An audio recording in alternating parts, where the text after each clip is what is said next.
Welcome to Beyond the Valley, a CNBC tech podcast with Arjun Kharpal and Tom Chitty.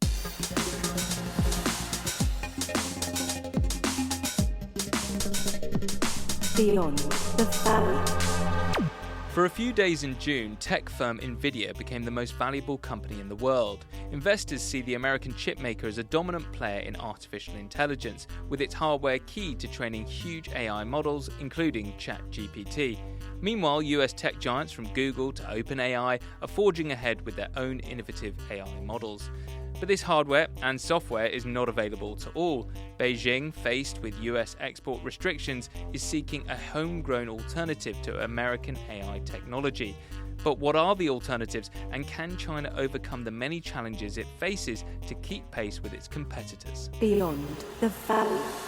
No guest this week, but Arjun, I know that you were really keen to tackle this particular topic. You've obviously been reporting on it quite a lot over the last week or so.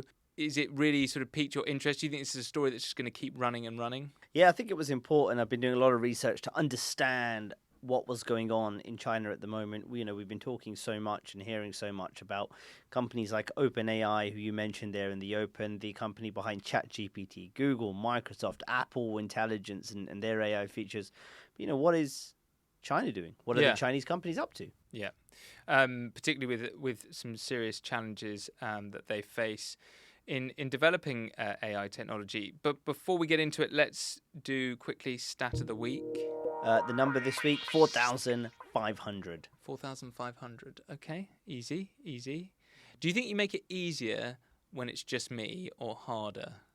I think it's harder I think it's easier when it's just you. Okay. Because you've got less pressure from a competitor. Quite right. Which is usually our super smart guest. Yeah. What are you trying to say? I'm not super smart. Right, let's get into it. So for our listeners first, let's establish, when we talk about AI models, you refer to them as foundational models. What exactly is a foundational model? So effectively, it's this sort of underpinning of an AI application trained on huge amounts of different data, and they're sort of capable of a range of different tasks. It could be something like text generation or audio generation. So they're trained on vast amounts of data. And one kind of foundational model is a large language model, or LLM, which we've heard a lot about. Again, these underpin things like ChatGPT. They're trained on huge amounts of text data, which allows them, for example, on ChatGPT, if you input text, you get a generative text response. Similar now with images and audio and even video to some extent. And so that is what they are. You can effectively see them as the model, the blueprint, which underpins these applications that we use with AI. Okay. And the role of chips in there, give us a little bit more depth on that. So the models need to be trained with all of this data. Okay. And this requires huge amounts of processing power. And to get that processing power, that comes from the chips. And these chips are often in the data centers, these huge literal warehouses of servers, and the chips are all inside there effectively, and they're running these huge processes to train up this AI model so that it has the ability to respond to queries, etc.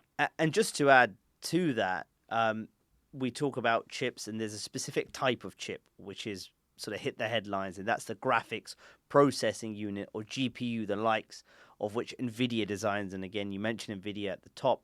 We'll talk a lot more about that company, those kind of chips, and what China has on offer there. But these GPUs are key at the moment. Nvidia very much seen as the leading player in that space. Okay. We've heard a lot about OpenAI. I'm sure our listeners have heard of OpenAI, the various iterations of ChatGPT, GPT-4, I think, where is the latest version currently, and other large language models that other companies are developing as well. So can you tell us about the leading models in China? Because I'm sure our listeners have heard less about that, and a little bit about what are they, what purpose do they serve, and who is developing them? Yeah, so I'll try to pick out sort of 5 of the top players right now when it comes to these models specifically. So first, Baidu, the biggest search engine in China, one of the biggest internet companies. It's got a foundational model called Ernie. Mm-hmm. Can you guess what that stands for? No. It's like a mini game inside Beyond the Valley this week. So it's enhanced representation through knowledge integration. So no E at the end on Ernie then? Yeah, no, they just sort of made it. Okay, fine. Ernie. That's fine. But it is Ernie. Yeah. Was among the first major ones to come out in China. There's been multiple versions as they've upgraded it. It can understand and reason, and it has capabilities on par with GPT-4, which is one of the latest models from OpenAI. That's according to Baidu, of course. That's the claims they're making. And this Ernie foundational model underpins Ernie Bot, which is Baidu's chatbot, AI chatbot. So similar to ChatGPT, ask it a question, it gives you an answer. But it's in Chinese. But in and Chinese, so it's very key for the China market. Yes. Second big player, Alibaba, the e-commerce and cloud giant, which we've spoken about before. Its foundational model called Tongyi Qianwen, which is shortened, obviously, occasionally to QN.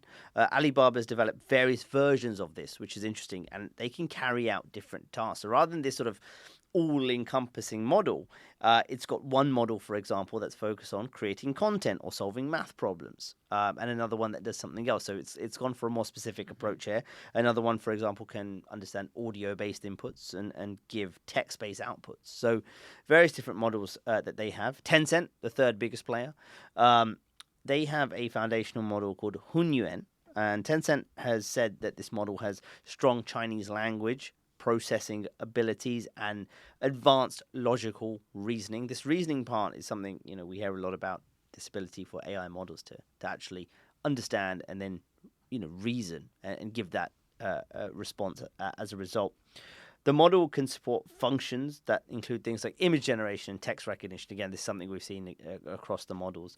And Tencent has actually, we've spoken, I think we've probably touched upon Tencent in our episodes.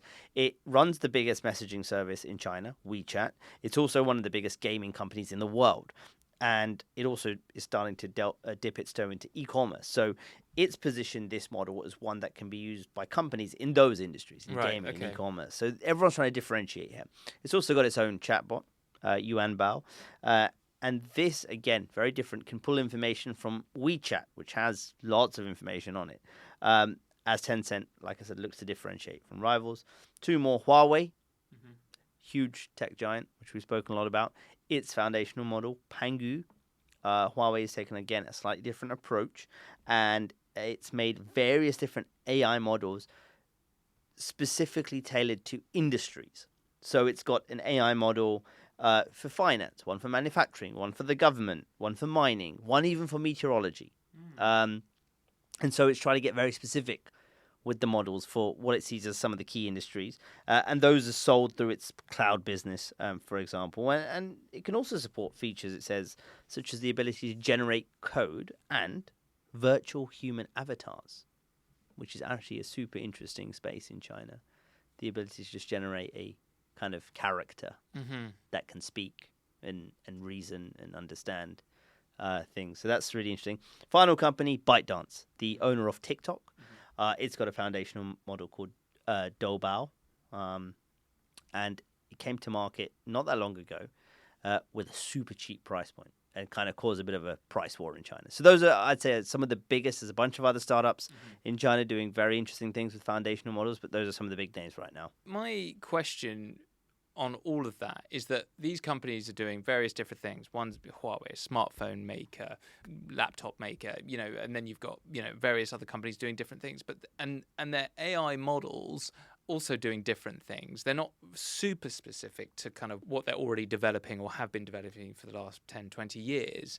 So is it more that they are, because we're still early, very early in the AI space, they're all trying to figure out where AI is going to really come to fruition. Where is it going to be its best use case? And so they're sort of experimenting. And a lot of these things will probably fall away until finally, they work out what works best and what, we as consumers want from these AI models. Yeah, that's very fair. I think they're all trying to figure out the uses of it and how they're going to make money off it. What are the industries that need it most? And these various things. One couple interesting comments just from people I've been speaking to and who have been on our channel as well.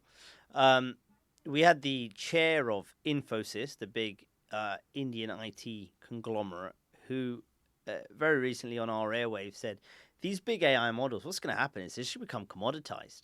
And, you know, we've spoken about them. They're all doing kind of similar things as well. And so they're saying, well, they're going to become commoditized, and the real value is going to become with the applications that are built on top of them. And I was speaking to a startup tech CEO today who was also saying that there's going to be some form of consolidation with all of these models, i.e. You may see some of them collapse or bought into other companies. Maybe some of the startups get acquired by some of the larger companies and these models get kind of churned together. And again, that's where it's going to be quite interesting about how they differentiate. So there's a lot of models on the market right now. And, you know, the view is that not all survive as well. So if some are not going to survive, who are the ones that are going to survive? Who are the leaders at them? I'd be a very rich man if I could tell you. You wouldn't be here. I wouldn't be here. Yeah. Look, I think you can never, obviously, with the amount of resource it takes to train the models. You think about how much money needs to be spent on building data centers, buying semiconductors to train these models, and the amount of data required. The leading internet companies are often the ones who have a big advantage right from the off. But one of the interesting things we have seen with this AI foundational model market is the fact that there are a number of startups that have come up very quickly and have grown very quickly, producing kind of high quality and innovative models which are making waves in the market. So I think you can't discount the fact that there's going to be maybe a handful of new players that make a huge statement. You look at OpenAI, that's an example of that to some extent. There's a few here in Europe as well, and of course in China.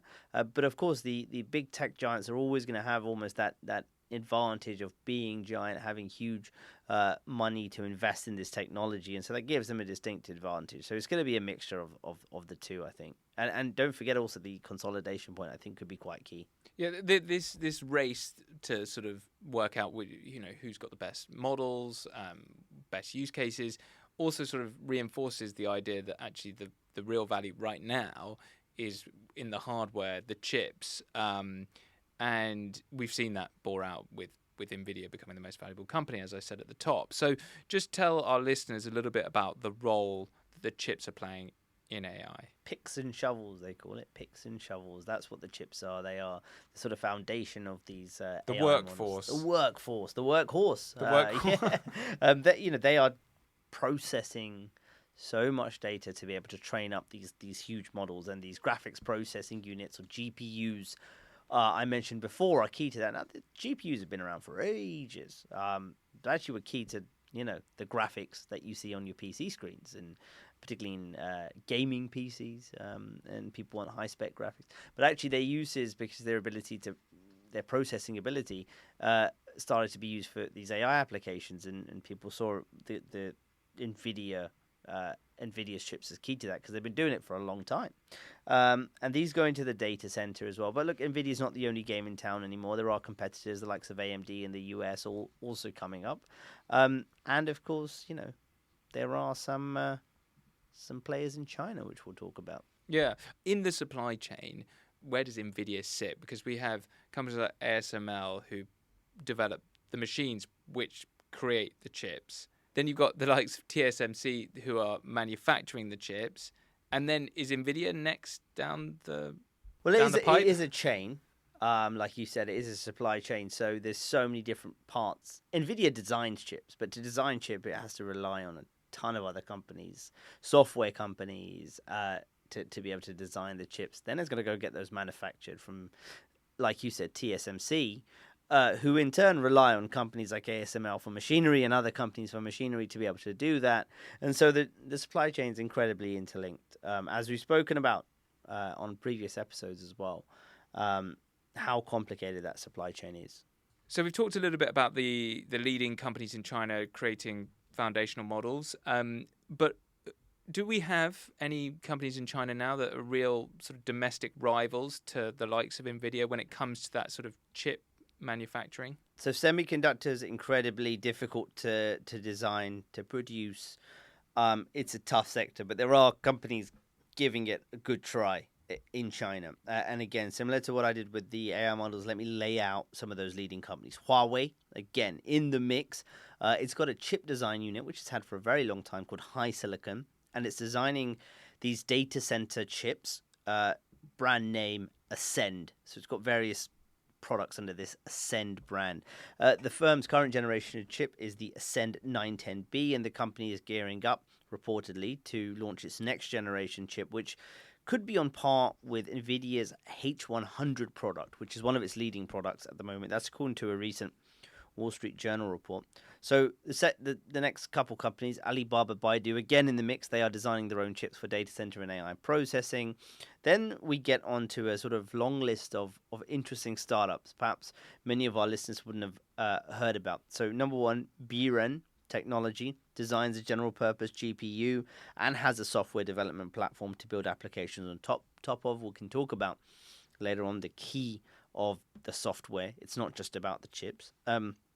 Cambricon Technologies, More Threads, which is backed by ByteDance, the owner of TikTok, and Enflame Technology, which is backed by Tencent. So there are a long line of startups with heavy backers in the tech industry in China as well that are having a go at creating these semiconductors required for AI processing.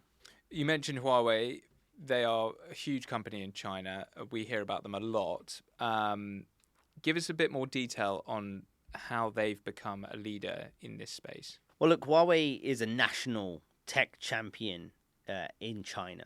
It was, for a long time, the leading telecommunications equipment maker. It was at one point the number one smartphone maker. It's proved that it's got the innovative sort of DNA, I'd say, at the company, even in the face of a number of challenges.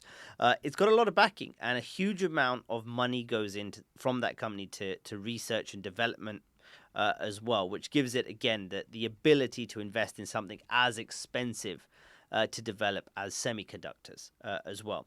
As I mentioned, they have the Ascend series of chips that are going well, and also getting support from other tech companies in China. It needs customers, right? It can't just make these chips. It needs some customers. So it's getting some support from customers in China. And it's not just about the software, the hardware. It's about the software as well. And Nvidia's success has not just been about the chips, but about a software development platform on top of it called CUDA. And this has allowed it to create this almost ecosystem around its chips, where if you're a buyer of Nvidia chips, you can also get the software platform and build applications on top of it. And this has allowed it, a bit like the Apple model, right? The sort of iOS that allows developers to build apps on top of it. And Huawei's having its go at making its own software. Now, it's got a bit of history in this. It was about 2019 or 2020. The US put in some restrictions that effectively cut Huawei off from Google Android, the operating system.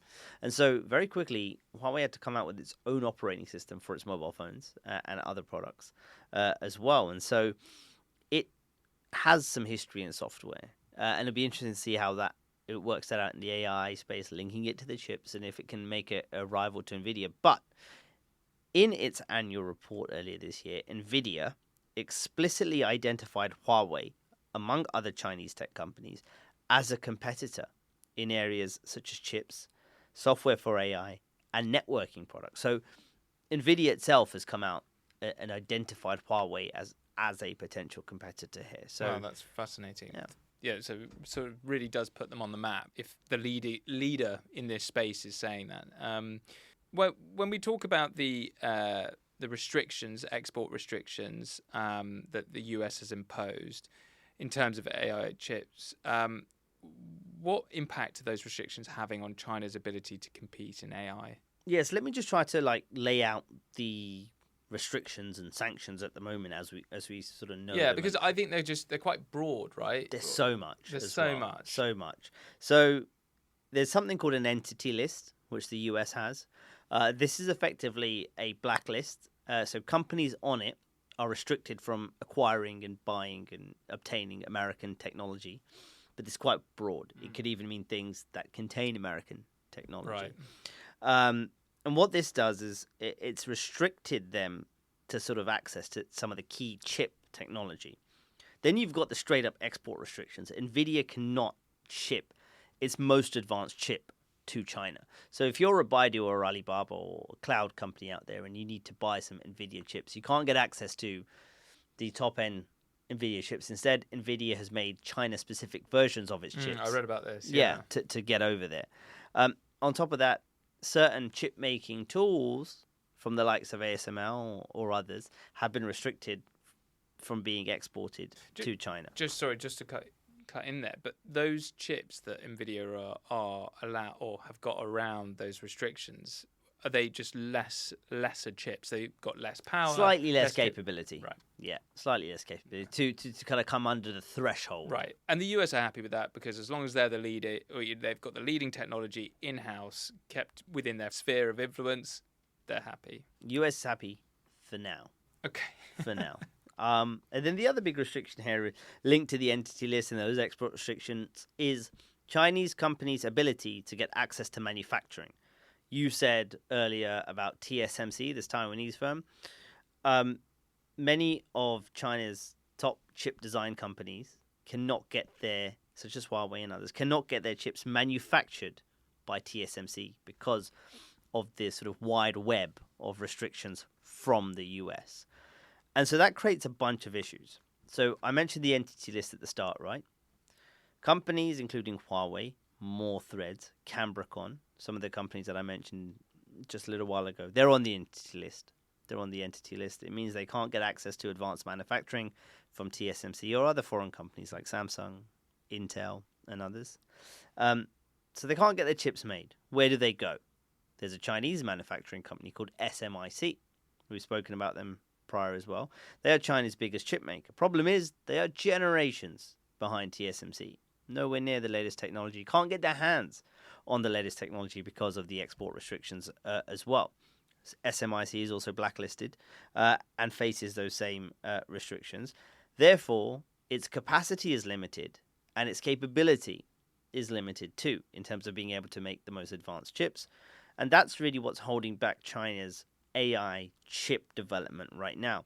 If the chips are held back and Chinese companies can't get their hands on the latest Nvidia chips, that obviously slows down the development of these AI models, software, etc. in China. And that's bad news for the AI market at the moment. But one thing I would say is China appears to be holding its own right now. Its AI models are getting more advanced. The question is, as artificial intelligence does get more and more advanced and the capabilities required grow, at what point does China not have the ability to catch up? At what point is there a roadblock or some kind of barrier to the more advanced levels? And that, I think, is the big question mark with all of this. And then ultimately, can they just get to that place where they, from start to finish in this process, be able to support the development of these chips?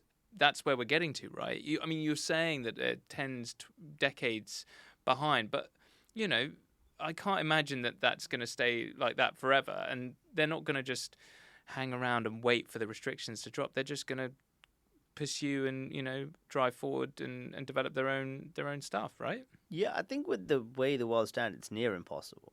Really? Yeah, it's near impossible to do. Not. The problem is, if you're always playing catch up, when can you get ahead? When like the rules change, I suppose. But... Yeah, if you're always playing catch up and you're playing catch up generations behind technology, when can you even level the playing field, let alone get ahead?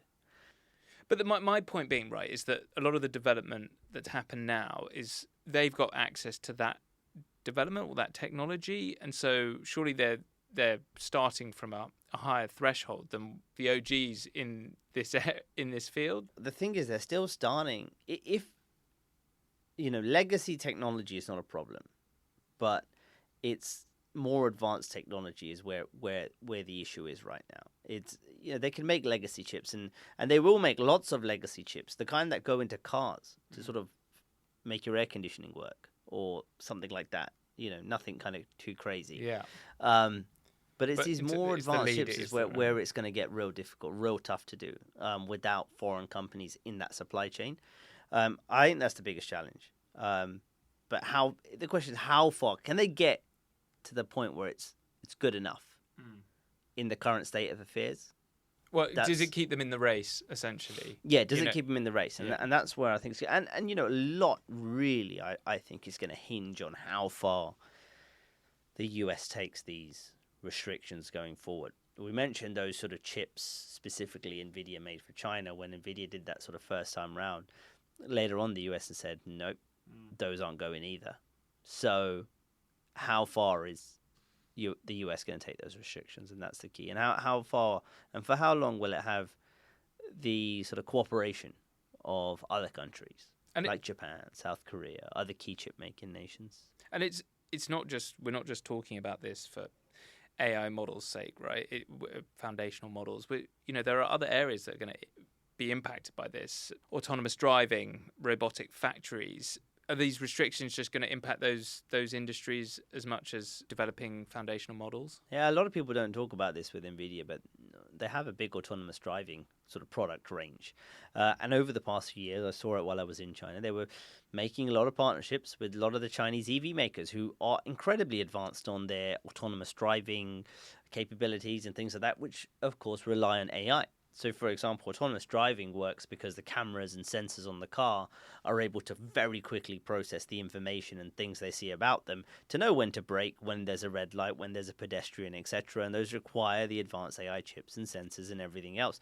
Again, if that kind of technology comes into the mix, comes into the restrictions, it's another industry, autonomous driving or vehicle technology, which could be impacting. One of the interesting things I saw in China when I was there, I visited a sorting place for JD.com, one of the biggest e-commerce players out there. It's incredible to see the amount of robotics in there. I'm not talking about sort of robots walking around kind of thing, but the amount of automated machinery in there that was sort of just getting stuff off these massive shelves, bring it down, sorting it, all into the right places, and then just delivering it to these chutes where companies would come with their vans and throw all the boxes in a car. It was incredible to see, and again, works on software, works on automation, on AI to some extent. These are all things you think about. You kind of, if you're cutting off the source, what else could be impacted? Yeah, it could be the entire economy is sort of being held back ultimately because of these restrictions, because these chips, as we've mentioned, are in almost everything when it comes to technology. Interesting stuff, Arjun. I've really enjoyed that. But now, quickly, stat of the week. I think I'm going to get it right. 4,500.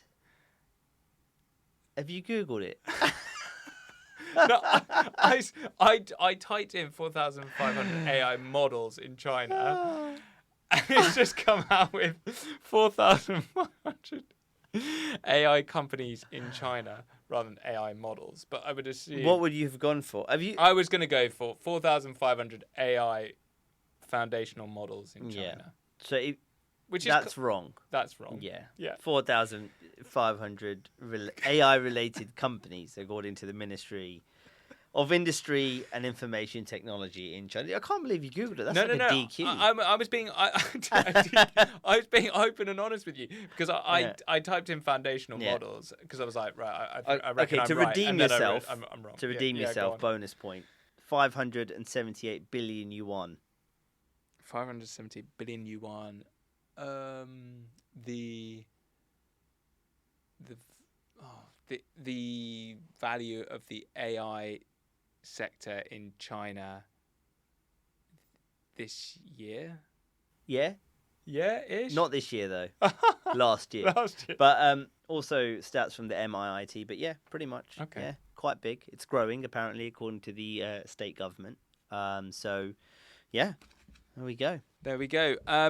Okay, that's all we have time for. If you want to contact Arjun and I or have a question about AI, Nvidia, China, please email us at beyondthevalley@cnbc.com, and we will read out your email, or if it's really long, we'll paraphrase. But we promise to respond to those on the podcast.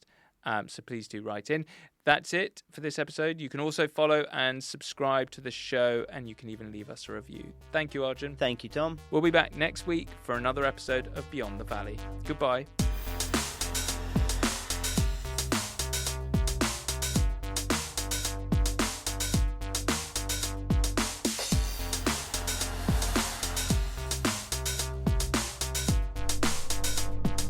Beyond the Valley.